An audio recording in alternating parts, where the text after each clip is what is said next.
Can you just give me your definition? What is a brand, first of all? How do you see it? What does it mean? I look at brand as like your personality of the business. And, I always go back to the word feeling. Like the brand, to me, is the emotions that you want to elicit in people when they think of you. Luke Hanson McDonald here. Welcome back to Beyond the Family Business. This is part 2 of the 2-part interview with Connie McInnes.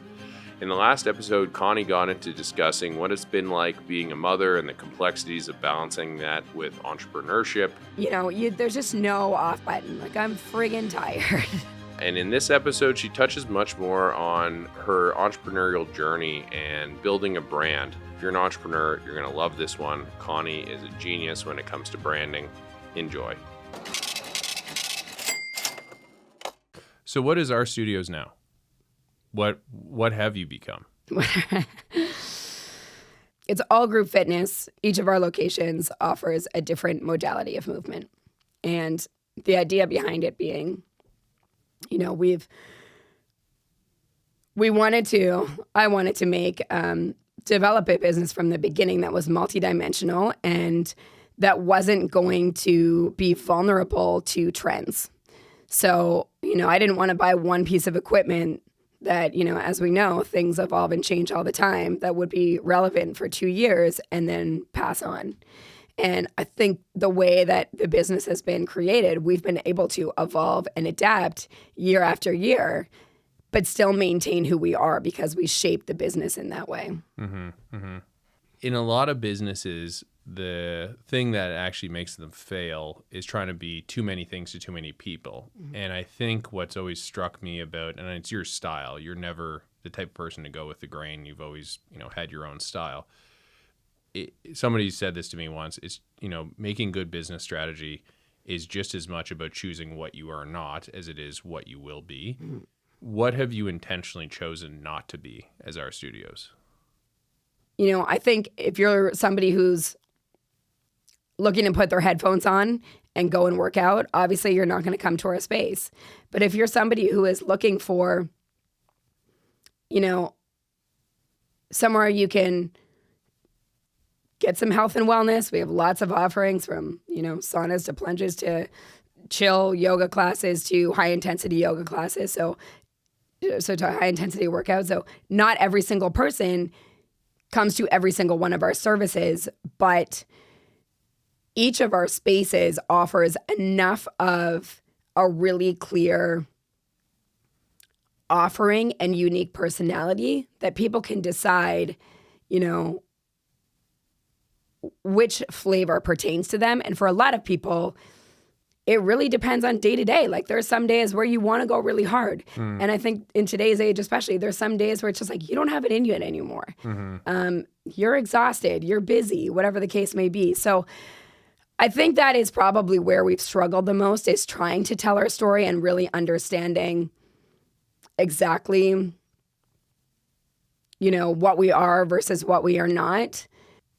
Yeah, we are not super niche, super one-dimensional, but as a result, it's allowed us to grow and adapt and appeal to a lot of people. We still live in a fairly small population. Mm-hmm. So what works in a lot of the bigger cities, being super narrow mm-hmm. and super specific on who they're catering to, hasn't really worked here. So building on that, we talked about this the other day.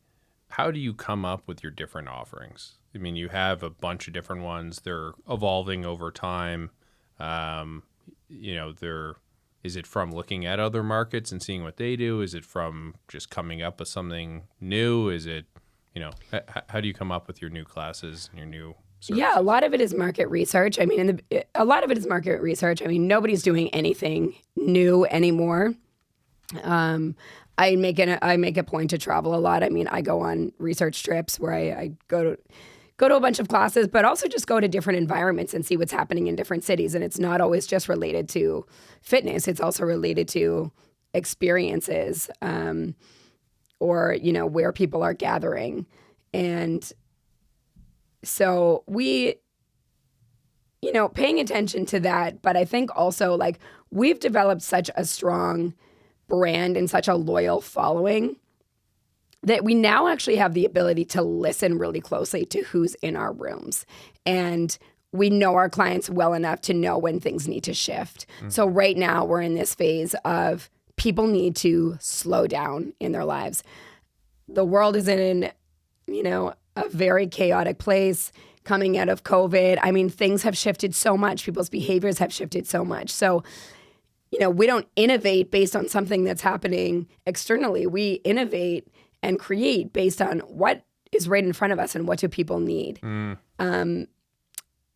And it, a lot of it comes from my direction. I mean, I create the scope of here's kind of the general idea of what this concept is going to be or what this modality is going to be. And then we really base our classes less on a flow of movements and more on giving the instructors the creativity to do that based on how we want people to feel. So even the way our classes are designed is less about, okay, here's the 18 workout moves we want to do, but this is how we want people to feel, and this is how we want this is what we want people to experience in this class, and then they get the creativity to decide how that looks. Oh, that's really smart. One of the other things I wanted to understand a little bit was, and we touched on it earlier, the importance of fitness to you and what it meant to your as a sense of community and as an escape, what it meant to you personally, and how you built that into your business, et cetera. What else do you do? Just we're talking about being around family. I see that as another major escape, so to speak. What else do you do to manage stress? I mean, you have an insanely stressful job. You also have a stressful home life being a mother. Yeah, I mean, I think I'm lucky that I love what I do. I feel like every day I wake up and it's a gift to, sometimes it's stressful and then I look around and I'm like, okay, what did I really have to do today? Like mix some playlists together. My work is more intense than that. But yeah, what do I do for stress? I mean, what about meditation? I have tried to have a routine to keep me sane, but it's not for me. I think I go through a lot of stages. I do meditate in the morning. I try to journal. I think for me, it's about finding the things that I love to do. Fitness, yes, I love to do it and I love to move. Cooking is very therapeutic for me. I know it's kind of funny to think that I cook, but I absolutely love it, and it's very therapeutic for me. The issue is I don't always have a ton of time to cook, as I'm sure you can relate. But when you have a Sunday where you can just spend a ton of time in the kitchen during COVID, my favorite time. I would take 4 hours to make every meal because what else were we doing? Why do you think I gained 20 pounds? I made some sweet bread. Yeah, jalapeno focaccia. The bread and meat. And, now too, just spending time with my family. I like getting out of the city. I like to be really, really quiet. I mean, I know I seem like a very extroverted, enthusiastic person, but I love to be by myself. I love traveling alone. I don't know that I'll ever get to do it again, but I genuinely enjoy my own company. And that is really how I manage my time. We just bought a place out in Wentworth. It's right on a lake. It's super peaceful, and I like to go there and just spend time with myself, or just read or chill. I mean, I like working on the business as well, but I like to do it in a way that's not stressful and not time pressing. I remember early on when you started the business, I would go to Uncommon Grounds, and I remember one time in particular, you were there. And you were reading a book that was all about social media marketing, and it was about a number of different things around how to market your business. And I remember you were there alone, writing notes, coming up with your business plan. And this was very early on. Yeah. And, I know that you do have that sort of meditative state you go into to just, focus on your work. And I've certainly learned to do that. I love doing that as well now. And, while I don't want to say I journal, I definitely write a lot more stuff down than I used to, which I never would have admitted before. And I think that is a very powerful tool that you can work on business, but be in a state that is mentally healthy, so to speak. You be alone, Well, I think you and I are a lot alike in different ways. But we both are very creative people. And business does not always give you an opportunity to be creative. But, you know, if you can find ways to be creative with it, or even just by like, you know, evolving yourself, you're working on your business. You know, the greatest like the greatest like advice I've ever been given is you need to 10x yourself before you can 10x your business. Mm-hmm. And that has become such a powerful thing for me because I can, you know, study business and marketing all day long. But if I'm not willing to evolve myself and spend time alone and, you know, where's the most creative space that you have? Like probably when you're in the shower or when you're on a flight or, you know, when you're actually able to just like tune everything else out and just like pause the information for a moment and just tap into what your own like, genuine creative ability is telling you. I feel like that's the most powerful things that surface. No, I think you're bang on. That's exactly why I like it. Like I get up super early, like 4 a.m., and it's because no one else is around. Mm-hmm. And I have a few hours first thing in the morning before I go to the gym where I'm like literally just me and myself. And sometimes I fuck around and go on YouTube or whatever. But a lot of the time it's like when I get my best work done is alone with a cup of coffee first thing in the morning, listening to some good music, etc. So no, I think you're bang on with that. So, you know, one of the memories I have, as I said, of you being in Uncommon Grounds was you working on your brand. And it was before the business existed. And I remember at the time being like off Connie. Like, you know, you're reading a book about branding. That's not how it's going to work, etc. But you've done an incredible job of doing just that. And one thing, when I describe you to other people, I always talk about how gifted you are with building that brand and that, you know, that feel of your business. It's very, very tangible. Can you just give me your definition? What is a brand, first of all? How do you see it? What does it mean? I look at brand as like your personality of the business. And, you know, I always go back to the word feeling. Like the brand to me is the emotions that you want to elicit in people when they think of you. That's great. Yeah. That's it. And why does that matter? Why does brand matter so much? You hear about it so much when you're in business school, etc. Why does it matter how people feel when they think of your business? Well, I mean, first of all, I mean, we're in such a saturated world now, especially, you know, in my industry.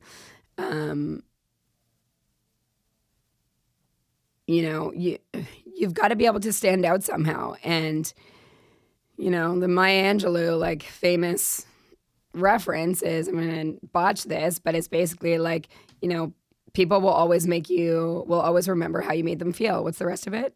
Yeah, no. People won't remember what you said or what you did, but they'll always remember how you made them feel. And I think that stands really true. And, you know, that's why the why I created this studio is so important to me, and why I think the brand is so authentic, because in every single person that we hire, in every decision that we make, it has to connect to the why behind that studio, like why I would have needed this movement studio when I was 15 years old. Like what, you know, why this, the way that it has made, you know, the way that fitness community had made me feel at certain times in my life is what I want everybody to be able to experience. Right. You know, I don't care how hard you work out when you're in the space. Mm-hmm. I don't care how posh the space looks. Mm-hmm. I care about how you feel when you leave. Yeah. I feel like the don't care about how posh the space looks is something that absolutely embodies everything I've known about you in your life. What, how posh the space looks? As in, like, or the opposite? Not caring about how posh things look. What have been the most important ingredients to build that brand? Because it's one thing to say that. I think a lot. I read those books, and wrote notes on what this business was going to become for 4 years before I opened the doors. So there was a lot of groundwork that went into every component of the business. And in the beginning, I mean, I like the word brand. I mean, I didn't know anything about it. I also opened this business when like social media was barely relevant. Like Instagram was kind of just becoming a thing. So, you know, especially with like a low budget, which is what I had, you really had to find really authentic ways to show yourself to the world, because delivering a story wasn't that accessible at the time. It's quite easy to deliver your story now, right? It's very easy to deliver video content and photos and showing what's happening in your brand. At the time, you know, it had to be very personal connections. It took me 2.5 years to feel like the business was getting anywhere. I mean, for the first 2 years, I literally had days where like no one would walk in through the studio. But very slowly, I built those relationships with every single person that came in. And I trained my teachers to be able to do the same thing. So you could have been the greatest teacher in the world, but if you didn't have the personality that was approachable and made people feel safe and comfortable, you weren't going to survive in the space. And that's still the case today. Mm-hmm. What do you do in order to maintain that? How do you get the right people? How do you train the right people, set goals, whatever else? It took a long time in the beginning. I think now where we have such a strong brand, that's who we attract to the space. And we certainly have a strong vetting process, and we have a pretty extensive hiring process now. We get people to become, we ensure that people, if you've never been to the studios, I'm not interested in speaking to you. If you don't know anything about what it's like to be inside, if you haven't experienced, how people approach you, you have no idea why you want to work here. And so, that's the first question we ask people is, why do you want to work at our studios? If you're moving here from Toronto and you've never been to the studio and you're just looking for a job, we're not interested. Mm-hmm. If you've been in the spaces and you want to join because you've experienced feeling how we want you to feel, then you're the type of person we're looking for, because you probably are keen to deliver that as well because you've experienced it. Mm-hmm. Oh, that's pretty powerful. So people actually understand what it's like to be a customer first, and then they can actually become part of the team because they understand what that experience feels exactly. Like. Yeah. We very rarely bring people in who haven't been a part of our studios. And if they haven't, we ask them to come to classes for a while. We'll give them a, pass if they need to, but we feel very strong. Like, I'm not looking for the most talented people in the world. Mm-hmm. I'm looking for the people who can deliver the experience that we want to deliver. Mm-hmm. Mm-hmm. Interesting. And so how do you develop people? Like, so if you're not looking for, people that are necessarily perfectly trained, but they have that it factor, how do you develop them to grow? Yeah. We have all of our own teacher training programs for everything. Some people will come to us with a foundational level. We like people to have some background or education in fitness, but we have programs to develop people. People will come to us from other spaces or whatever. I mean, we have very strong core values. We live and breathe by them. We hire by them. We ask people a lot of questions around them. We like to know how people relate to them. One of our core values is we're lifelong learners. We have an expectation that everybody that comes into our studios knows that there is an ongoing learning process. We provide trainings throughout the year. They get paid for them, or we have an expectation, and as well as we have an expectation that you continue to invest in your training. So there's an ongoing process. There is a development, and it's very challenging because we're working in a mostly contract business. So I'm working with people who have full-time jobs. This is what they do because they're passionate about it. Mm-hmm. You know that people are invested in it when they're willing to invest that extra time. They're already busy. They've got a lot going on. Some of them have their own families. This is something they're doing maybe an hour and a half a week. Mm-hmm. But people know right from the get-go, like there is a time commitment because this isn't just a job or a business for us. This is, for the people that come in through our doors, for some of them, it's their life. Mm-hmm. And we need that same investment from our people. Mm-hmm.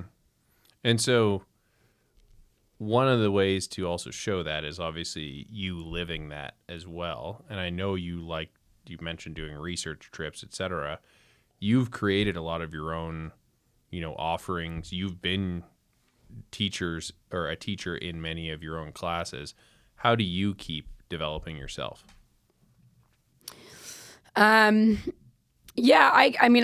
I'm constantly traveling. I'm constantly seeing what's happening around the world. I've done a lot of extensive trainings and a lot of in every modality that we offer pretty much. I'm in a bit of a different place now. I'm not teaching as much. Understandable with being pregnant and having a Yeah, child. but I'm still paying close attention to what's happening in the world. I mean, I still go on research trips. I'm going to New York in a few weeks, and sometimes I go on these trips. I mean, I went on one a couple years ago, and I would go to 8 classes a day. Mm-hmm. Like, I want to see what's happening. And it's not just about what are people doing and what techniques of this class can I take home with me. A lot of it is actually based on how they're making people feel. What's the experience when I walk in through the room? What's their customer service like? Mm-hmm. What's the lighting like? Is there seating when they go in? And, what products are they providing in the washroom? So a lot of it is not even based on that. Again, it goes back to, we're a very functional movement space. We're not always looking for the next, cool trend or cool piece of equipment to utilize. So our training can stay pretty consistent. But how we use the tools to, enhance the experience of what it's like in our spaces, that's really more what I'm interested in at this point. And that's where I spend my time investing in. And even through, yes, that's part of the case in our gyms, but also it's part of the impression that we make on the community and how we show up in the community and what stories we tell online and, how we support other companies or charities or whatever else. Cool. One big part of your branding has been social media. And you said, you brought up an interesting point. When you started, it was a lot harder to tell your story. But you did figure out a way to do it. And, one of the benefits, there's many pros and cons. One of the pros of social media is the democratization of people's voices. Mm-hmm. How have you used social media to your benefit? Unlike a lot of what I believe is on social media, I think we've used it very authentically. So we have tried to just genuinely showcase what's happening in our spaces. And it has been really interesting to watch how social media evolves because, there was a period of time where, ourselves included, we would spend an exorbitant amount of money on these really polished, fresh videos. And, they were great and really cool. And they cost way too much money for our marketing budget. But what's really interesting now, which relates so strongly to our brand, is people want to see authenticity. That's what people buy into. So seeing smiling faces and seeing selfie videos of people in studio and seeing just raw, unpolished videos, that's what people respond to. They don't want to see a bunch of models, in a really polished and fresh video. It can look cool in an ad from time to time, but we want people to be able to experience virtually what it's like to be in our doors because it can be a very, very intimidating space, especially in the boutique fitness industry. The industry has been known as being, a fashion contest, for instance. I mean, people go into spaces and they're like, gee, sorry, I didn't bring my, whatever, $500 Louis Vuitton outfit. And it's remarkable how much I hear that. I mean, when I was doing market research for the brand before I even opened, that was one of the defining factors for people that they found intimidating was I don't know what to wear. And so when we launched our website, we put everybody in denim. Everybody was wearing jeans on our website, which does that make sense for a fitness studio? No. But our point was, come as you are. Yeah. It really doesn't matter. Right. So we've just really tried to showcase, to guide people into feeling how we want them to feel before they even enter our door, so that they know exactly what to expect. That's brilliant. So, I mean, it keeps tying back to this idea of what you said at the very beginning, which was, the sense of community, the sense of acceptance, how you make people feel, etc. And so being authentic in your social media is really what was the successful, or the key to success for that actually grabbing people. Last question. What has been the highest moment of your career? Coming out of COVID the way that we did, I think our industry was one of the heaviest hit. I remember the first day that we went into lockdown, I just walked around my block crying. And, that was the last time I really decided to feel sorry for myself and said, I'm not going to survive through this. I'm going to thrive through this.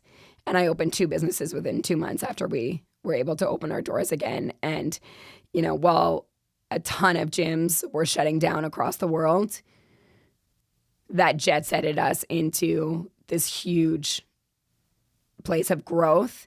And, our business is in a place that I just don't think it ever could have been, not going through COVID and not really taking charge of our future in that way. So when I asked you to be on this show, you were like, well, why would you want to interview me?